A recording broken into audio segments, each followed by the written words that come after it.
Let's look at these settings over here,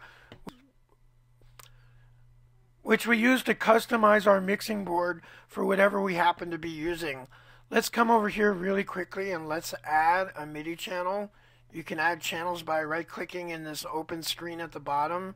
And we're going to add a MIDI channel. Let's add 2 MIDI channels. MIDI tracks. And then let's get back to our mixing board. Remember F3 shows the mixing board. Now we have 2 MIDI channels on this board. And we also have 3 audio tracks on this board. You can hide channels that you're not using on this mixing board. Let's say we want mixer number 1 to be nothing but audio channels. We could come over here. This is our input channel, remember, coming in from our sound card usually, and this is our master fader output channel. We can hide our input channel, which in this case is 1 stereo input, but if you're recording drums and you've got 8, 10, or 12 inputs, you'll have 8, 10, or 12 different channels here for the inputs on the drums. If you're recording the drum, kick drum to one track, snare drum to the next track, hi-hat to the next track, you'll set these up, and we'll see it in a tutorial called VST Connections. But right now we're just showing how to customize our mixing board. This would hide our input channels. This would hide our audio channels, which we're not going to do on here. This would hide our group channels, which I don't have any of. Let's show that. We'll come over here and we'll add a group channel. We'll see these in a later tutorial. Add group channel. We'll see how to use group channels. It'll have its own tutorial, but I'm adding it in here just to show how to hide it. See, here's our group tutorials. We can hide our group channels. So we just hid our input channels and our group channels. Let's continue down. I have no rewire channels, but we could hide them. And we could hide our MIDI channels. And then hide our VST instruments, which I don't have any up.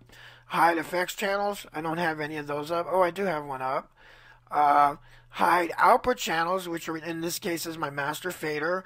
If you have a sound card with like 8 outputs in it, you'll probably end up, like I said, we do a tutorial in VST Connections, which will show you all about this. But if you've got 8 outputs on your sound card, or 6 or 5, and you're mixing in THX, which is 6 outputs, you would have 6 output channels over here. Right now I'm mixing in stereo, so I have 1 stereo output. Well, we can hide these output channels because, like I said, maybe on the first mixing board, we just want to have our audio channels, or our audio channels to do a mix on the audio. We'll look over here, and that's something else we'll look at in a minute. And so we're going to hide our output channels. So now on mixing board number 1, all I'm seeing is my audio channels, which is like super duper convenient. Okay, we can come up here and we can show mixer number 2. And remember that I have to click always on top, because if I don't, when I click on something else, it'll disappear behind it, which is kind of annoying. So I right click, I select always on top. Remember, mixer number 1 is showing just the audio channels. Let's show just the MIDI channels on this mixing board, mixer number 2. We'll hide our input channels. We'll hide our audio channels. We'll hide our group channels. We'll hide our rewire channels. We want to keep the MIDI channels shown. We'll hide our VST channels. We'll hide our effects channels. Hide our output channels. We'll hide our output channels.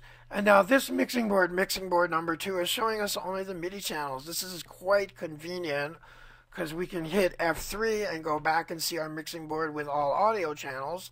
And we could come up here and go to mixing board number 2 and see a mixer with just the MIDI channels. We could set up other mixing boards like this too. We could have a mixing board that shows us just our VST instruments. We'll learn all about that in another tutorial. One that shows us just our inputs or outputs. We'll learn about that in the VST connection tutorial. Or one that shows us just our effect or group channels. It's quite convenient.